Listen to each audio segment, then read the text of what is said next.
Hola, ¿qué tal?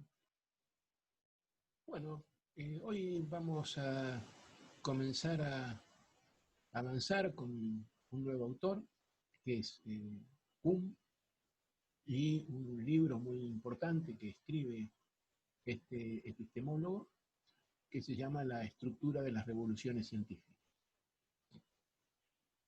En particular, nos vamos a dedicar al primer capítulo, que habla sobre el rol de la historia en la ciencia, y la clase siguiente vamos a avanzar con un texto que él escribe un poco después para hacer algunas aclaraciones con respecto al libro, que es la postdata.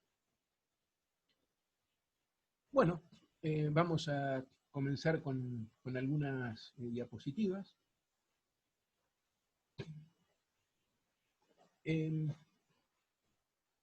Una de las primeras cosas que nos va marcando Kuhn es que la historia, tal como tradicionalmente se la venía haciendo a la hora de hablar sobre la ciencia, tenía algunas dificultades muy fuertes.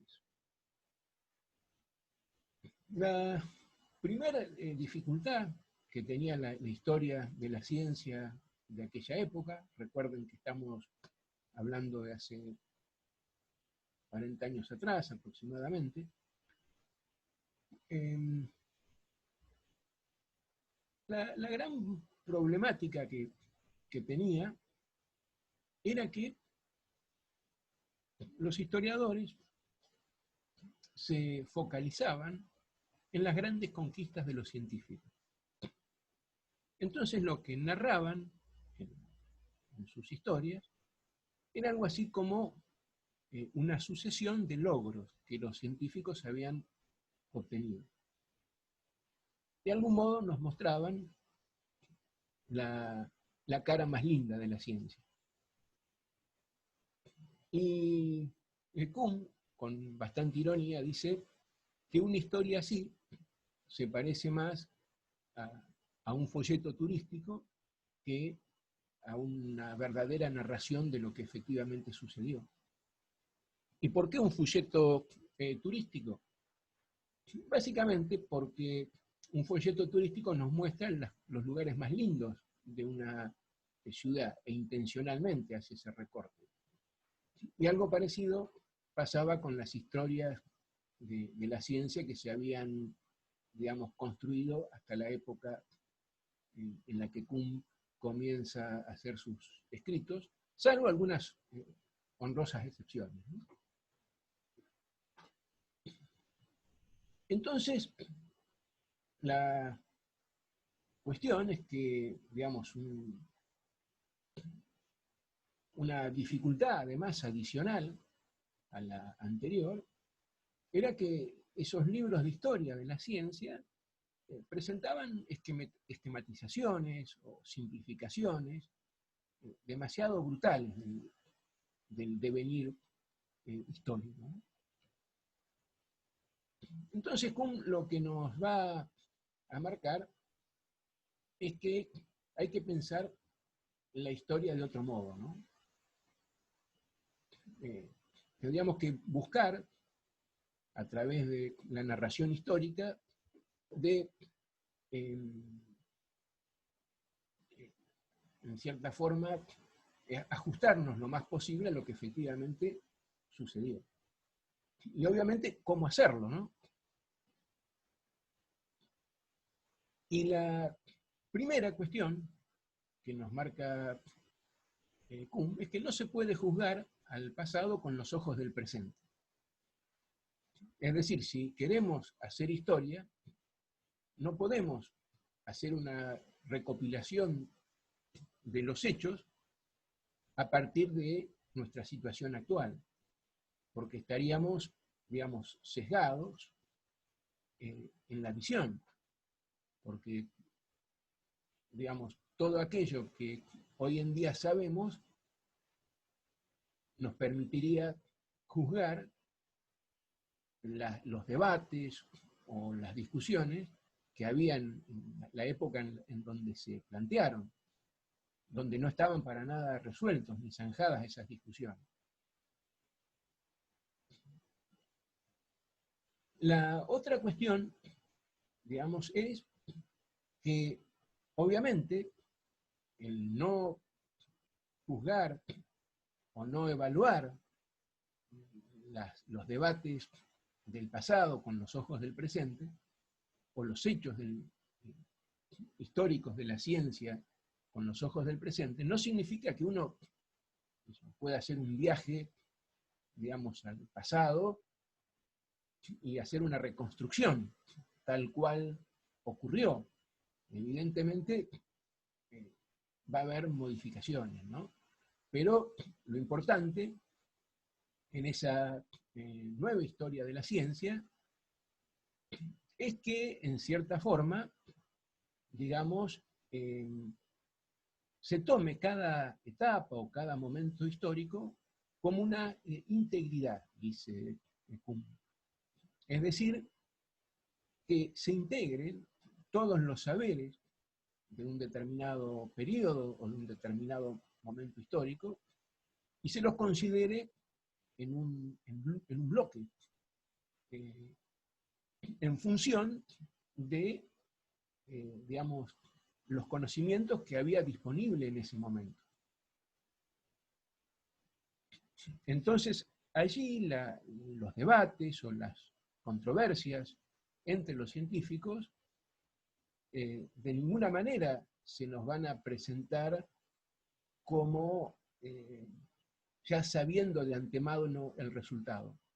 Porque está claro que los investigadores que participaban en esos debates no tenían para nada claro el modo en que se iban a resolver, y estaba la posibilidad de que se resuelvan de un modo contrario a lo que ellos esperaban. Entonces lo importante es tener en cuenta, digamos, todos los saberes disponibles en cada momento histórico y tratar de hacer una reconstrucción de esos acontecimientos. Y por otro lado,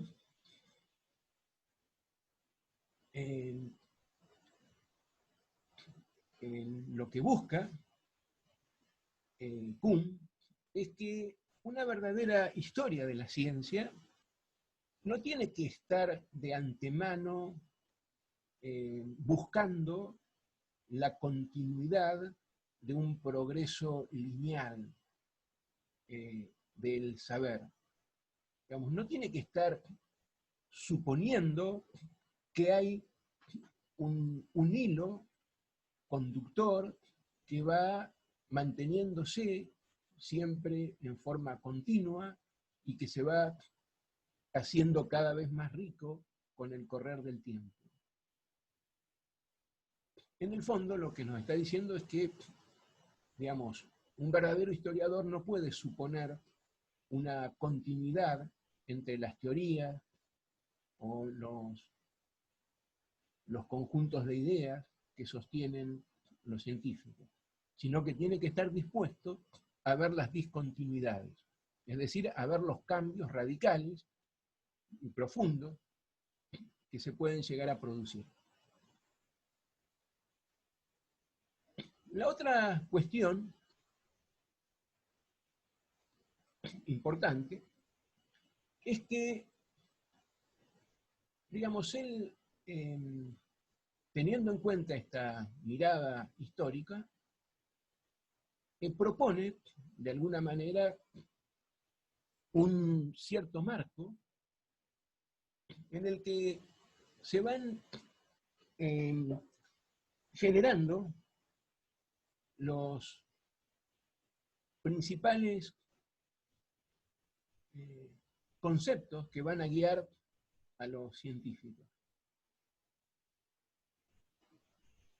Y en esta perspectiva histórica, y en el marco de esta nueva historia que él nos propone, dice que en general todo conocimiento comienza con un conjunto de de ideas o explicaciones que difieren entre sí y son incompatibles entre sí,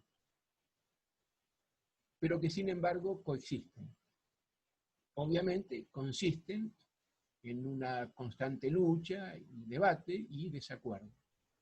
Esa sería como la primera instancia. En una segunda instancia, lo que va a plantear, digamos,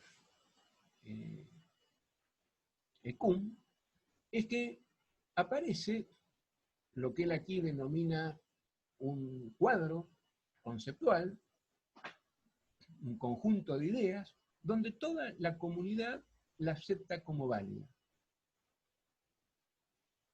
Ese cuadro conceptual a menudo está proporcionado por alguna investigación ejemplar que permite resolver una serie de problemas típicos que antes no se podían solucionar y que además, digamos, permite que todos los demás puedan aplicar ese modelo a nuevos casos, que guarden cierta semejanza, ¿no?, con el caso primitivo. En ese marco es lo que él denomina como la ciencia normal, que estaría regida por lo que aquí denomina un cuadro conceptual. A lo largo del libro, ese cuadro conceptual lo va a llamar paradigma, pero aquí en este capítulo introductorio lo llama simplemente cuadro conceptual. Durante ese periodo de ciencia normal, ese cuadro conceptual o ese paradigma va a resolver una enorme cantidad de problemas, pero va a dejar otros sin resolver. A esos problemas que el paradigma deja sin resolver, Kuhn lo llamará anomalías. Es decir, cosas que suceden que no son compatibles con el paradigma. Recuerden que en el caso de Popper a esas cosas las llamaría refutación, y para un Popper estricto, con una refutación alcanzaría para tirar abajo una teoría.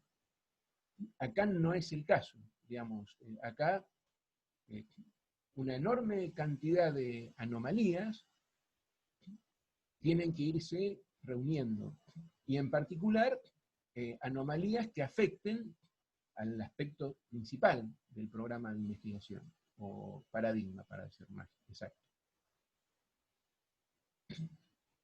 Pero en la medida en que se van acumulando anomalías, se genera lo que Kuhn va a denominar una crisis. Y en el marco de esa crisis va a aparecer, digamos, un nuevo paradigma, que sería en la cuarta etapa, que va a sustituir el paradigma anterior, lo va a reemplazar. Una vez que se produce esa sustitución, va a haber un momento de debate entre ambos paradigmas, un momento de tensión, pero finalmente el nuevo paradigma se va a imponer y se va a iniciar así el nuevo ciclo, ¿no?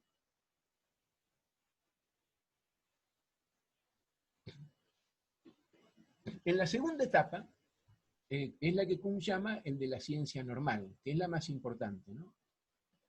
Esa ciencia normal está basada en un cuadro conceptual que es relativamente arbitrario, pero que sin embargo, digamos, se puede aplicar a la realidad con relativo éxito. Es arbitrario porque la comunidad decide creer en él. Sin embargo, además de esa decisión, está que el paradigma es eficaz a la hora de resolver problemas y dar explicaciones. Por otro lado,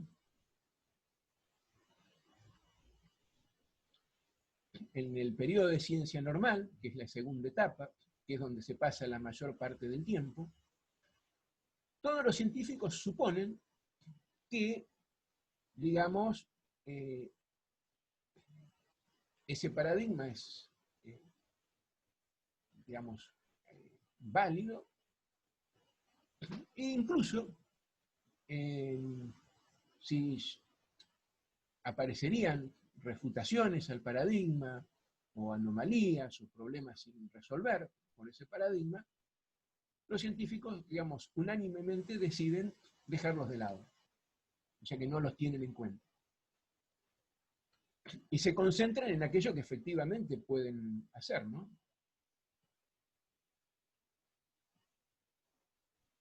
También otra de las características es que en la ciencia normal, todas las contribuciones que se hacen desde otros paradigmas o desde otras teorías no son tenidas en cuenta, aunque puedan resultar eventualmente provechosas, ¿no?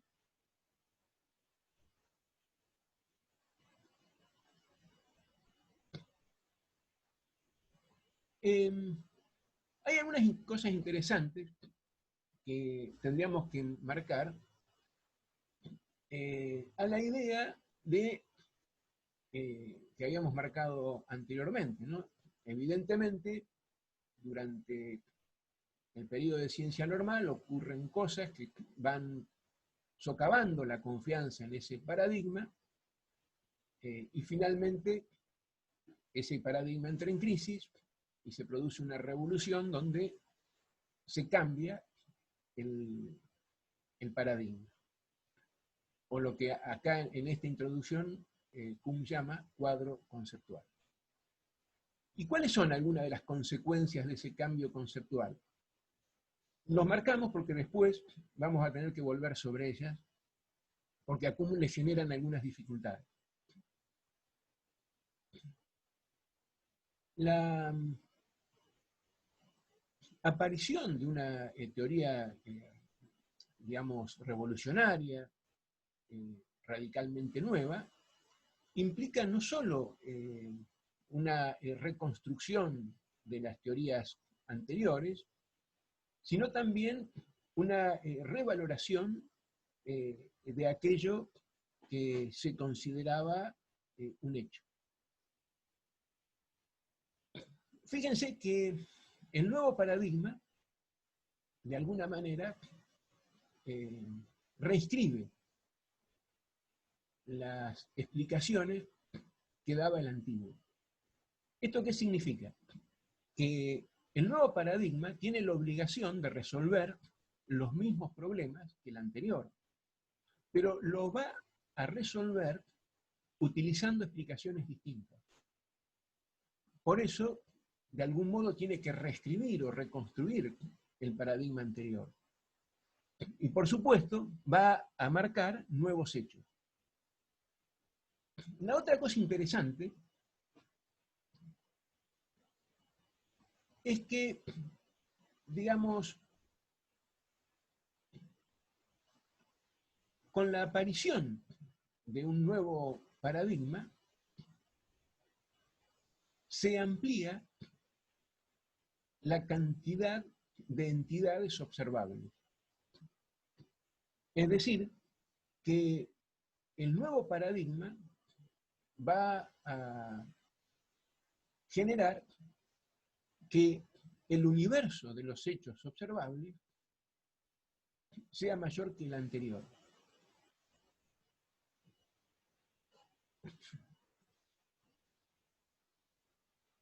Esto es más que interesante y polémico, porque, digamos, tal como lo dice Kuhn aquí, de alguna forma lo está planteando como si fuera el nuevo paradigma, y en particular al producirse el cambio de paradigma, aparecieran en la realidad nuevas entidades. Y aparecen, pero por supuesto, a los ojos de los investigadores que están implicados en ese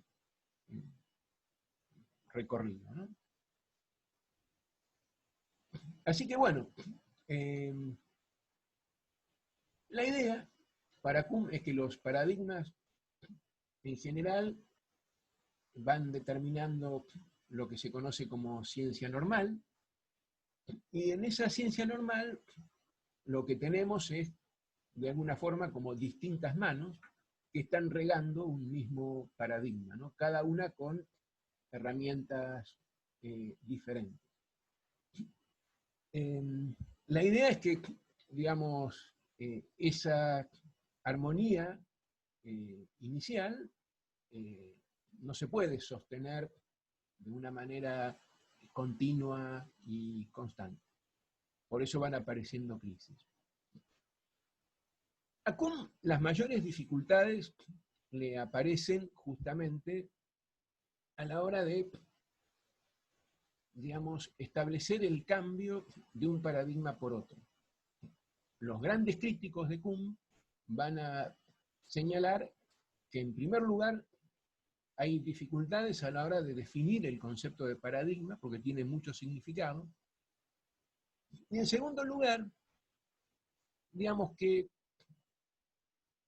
si los paradigmas son demasiado diferentes unos de los otros, entonces ocurriría que sería muy difícil hacer evaluaciones racionales para establecer que efectivamente uno es mejor que el otro.